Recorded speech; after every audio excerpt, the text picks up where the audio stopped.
Note: this video will not contain spoilers for Shadow Generations, as the majority of the script, aside from a redone intro, was written and filmed before that game's release. All FNAF creators are Sonic fans. It's canon now. I love Shadow Generations. Call me some cringy middle schooler who never got over their emo phase. I do not care. That dude is one of my favorite fictional characters ever, between his badass design, his incredibly interesting story, and I mean, just look at the guy. He's so edgy and I love him. He is one of my favorite fictional characters alongside Kratos, Aryan, and Batman. I think I have a type. But the reason I love the game so much is that, much like the original was for Sonic, it's a revisitation of Shadow's history. We have boost formula recreations of the Space Colony ARK, Kingdom Valley, and Radical Goddamn Highway.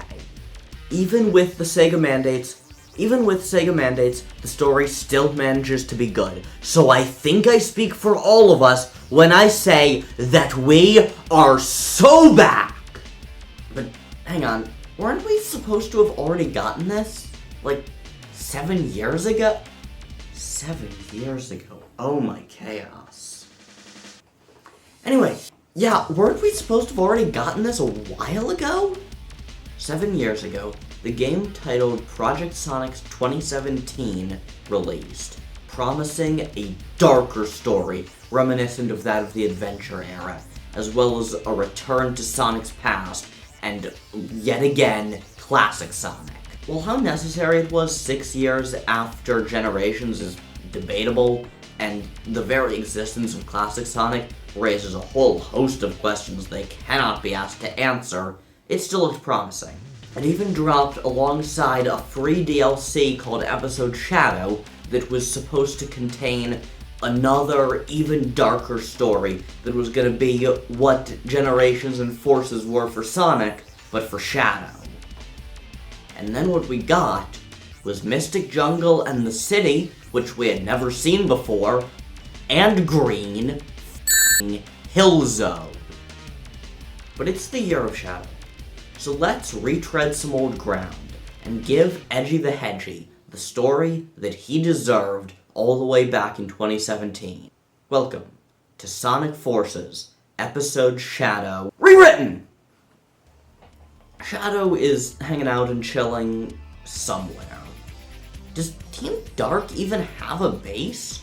We know that the Resistance, which kind of contains both Team Sonic and Team Rouge, does, and we know Team Chaotix does, but I don't think we've ever seen one for Team Dark. Anyway, wherever he is, Shadow gets some communication from Rouge, telling him that an Eggman base has been discovered on Prison Island. Without waiting any further, he gets up and bolts for the door. We pick up control with Shadow running on water as he reaches Prison Island. He comments on how it looks surprisingly clean, as if all the toxic waste that was there in Shadow the Hedgehog is gone. Some parts of the stage are pulled almost directly from Green Forest and Adventure 2. Probably the biggest problem with Episode Shadow, and I've already alluded to this, is the fact that while it promised a return to Shadow's past, what it gave us was 2 entirely new stages and a repeat of Green Hill Zone for I think the 6th time in Forces. Now, I know that Green Forest is a stage that Sonic also plays through, but I've always associated it with Shadow. It's where the first boss fight with him occurred, and if you played the hero story first, that means it's one of the first times you ever see Shadow. Since then, it has only reappeared once, and it was in Shadow's solo game. So yeah, it's a Shadow stage. Once the stage is cleared, we go right into a cutscene. Shadow nears the base and walks into a clearing. As he does, the camera pans in and a mysterious figure appears. When light changes, that figure is revealed. Shadow the Hedgehog. Our Shadow is taken aback as memories flood through his brain.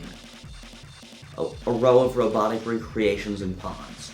Eggman telling him that he's an android. Sonic using bizarre grammar to say that they're going to the Ark. Regaining his composure, he walks into the clearing. Another copy, huh? Why are you here, faker? Faker? I think you're the fake hedgehog around here. You're comparing yourself to me? Huh? You're not even good enough to be I'll make you eat those words! Real Shadow casts controls behind him and says, I'll make you eat those words. A fight ensues, very similarly to how it did between Sonic and Shadow back in SA2. I want the two of them fully circling each other, using a combo of Chaos Control and homing attacks to do serious damage. Picture this. Real Shadow teleports behind the Faker to start the fight, and there's a QTE homing attack as the first blow. We then move into the fight, where the trick becomes to quickstep side to side to dodge his attacks, waiting for Chaos Control to power up. Then teleport behind him for a nasty homing attack to stun, followed by hitting him more. Shadow is often considered Sonic's copy, hence why they have near identical movesets much of the time. But that is absolute bullcrap. Shadow is the ultimate life form. Don't relegate him to just being some generic copycat because the one time they tried to make him unique was with an AK-47 and a motorbike. Let this guy be the action hero that he always wanted to be. But maybe I'm getting ahead of myself. This is supposed to be a rewriting episode of Shadow, not giving him an entirely new gameplay style. I'll save that for when I rewrite his title game. In that case, I guess probably just that first Chaos Control, then have them perfectly circling each other and homing attacking like an SA2. Gameplay aside, after the fight we see the Faker get surrounded by red cubes before disintegrating. Shadow is taken aback by this, and he contacts Rouge, who tells him to just keep going in further. He abides, and goes into the factory. We hear the Phantom Ruby sound effect, although he doesn't seem to notice, and as he goes in, it looks like he's in a room full of shadow androids and pawns. He struggles, and ultimately he keeps going in deeper, until he reaches a port with a Chaos Emerald. He takes it from its socket, and the illusion disappears. This is an empty warehouse with nothing but a few lights. The emerald turns to a mysterious red and black ruby in his hands, before turning to dust entirely. Alarms start blaring, and a horde of egg robos drop from the ceiling. There's a short stage to escape, and soon, we're free from the island. Rouge and Omega meet up with him, and they theorize that they can likely find more info about these illusions in the kingdom of Soliana. That's one of the most ancient parts of the world that's still around, so if anyone will have manuscripts, it'll be them. Without a second thought, Shadow takes off to Kingdom Valley. I'm gonna be real with y'all. I have not played 06, and I have no intention of changing it. But if Kingdom Valley is important enough to be in Shadow Generations, then it's important enough for this rewrite as well. The wiki is absolutely no help in figuring out the lore of this place, and I don't want to go through an entire rabbit hole just to figure out what the deal with that part of Soliana is, but I feel like it's ancient and probably has Phantom Ruby related manuscripts is as good a guess as I'm gonna be able to come up with. If I'm wrong, you know what to do, get in the comments. He travels through, getting a weird feeling of deja vu from this place, despite not actually remembering it. Hey, I do know some stuff about 06. As Shadow reaches the central chamber, he finds some documents. He relays the information to the rest of Team Dark, telling them about how the Phantom Ruby was an ancient gem that's supposedly able to create holograms. But those holograms sometimes also have physical matter, but before he can say anything else, the Phantom Ruby sound effect plays again, and Chaos Zero appears. The fight goes pretty much how you'd expect at first, playing out similarly to how it did in Adventure 1. Then pretty much halfway through, we hear the Ruby sound again, and suddenly Chaos Zero becomes Chaos 4. The ground turns to water, and we have to parkour around and homing attack when we get the chance. After this phase of the fight, Chaos starts to get even bigger, and its head turns into that of a lizard.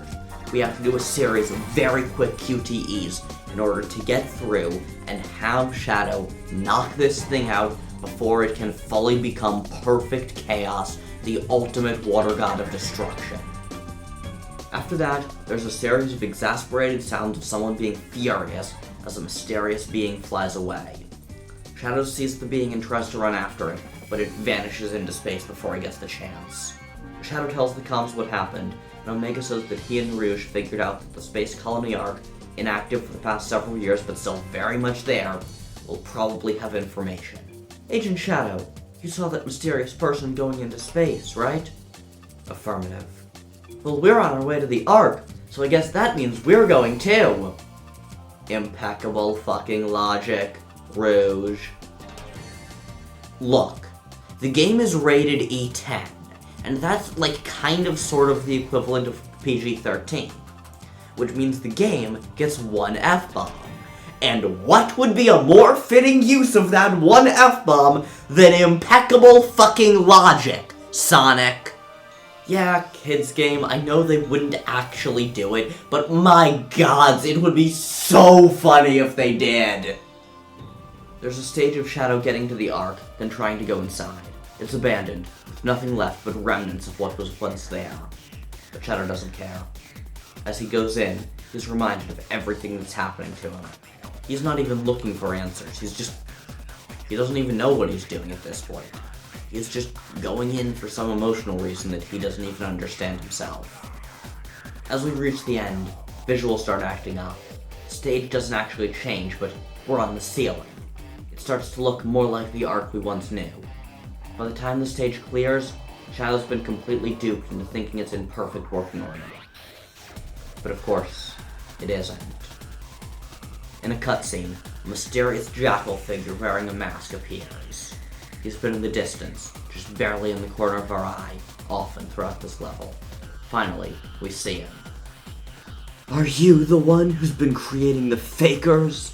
You're one to talk about fakers! Think you're clever, huh? He uses chaos control to try and get the jump. The jackal raises one hand and stops him in his tracks.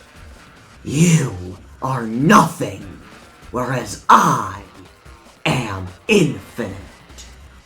Infinite, huh? That sounds just like the kind of nonsense Eggman would make up. I am no creation of the Doctor. You, on the other hand. Infinite holds up the Phantom Ruby, and on the screens around him appear Gerald Robotnik. He says the Shadow was a mistake, and he wishes that he had never tried to create him. You think I still care about this man? He tried to destroy the world I call home. There's nothing he can say that might ever make me stop in my tracks. Shadow, if you ever see this, just remember, it was Maria's final wish that you would destroy all of humanity. This old thing, he tried that years ago, and it didn't work then. Shadow, I beg of you, please. Do it for me, for a better future, for all the people who live on that planet. Kill them all! You really don't know me at all, do you, Jackal? Let me guess. Eggman told you my backstory, and you figured that was all you needed? Despite his mask, we see Infinite's face contort. But then, he seems to calm down, as he holds up the Phantom Ruby yet again. Shadow's hands fly to his head as he yells out in pain. Images momentarily flash through his mind before vanishing entirely. A little two-tailed fox Sonic considers a brother. A bat and robot who woke him up from his time in an escape pod. A blue hedgehog he's always considered something of a rival. A young girl he was once friends with. All these fade from his mind, but some things never leave. His crashing to Earth after defeating his own prototype. Him being told he was a robot. Maria! Erasing my memories? What would that be? The 4th time someone tried? Not all of them. Soon, you will be weighed down, having only the most painful memories left. Really? Then you don't know me at all. Those painful memories are the only things that keep me going. Then let's see how long that lasts. Shadow charges forward, hatred in his eyes. He intends to make Infinite suffer. But the jackal disappears, and Shadow gets teleported outside. Phantom Ruby plays deafening. He's stuck in outer space, without any Chaos Emeralds to help him. He takes off his first inhibitor ring. Oh, so you wish to become my enemy? He takes off the second. Then I will fight like I always have. he starts glowing, but not the bright yellow he can with Chaos Emeralds.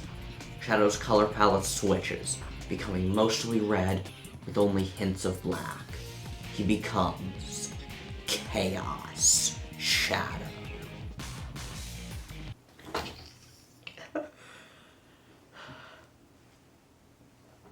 Look, does it make sense? No, not in the slightest. Is it fanfiction-y?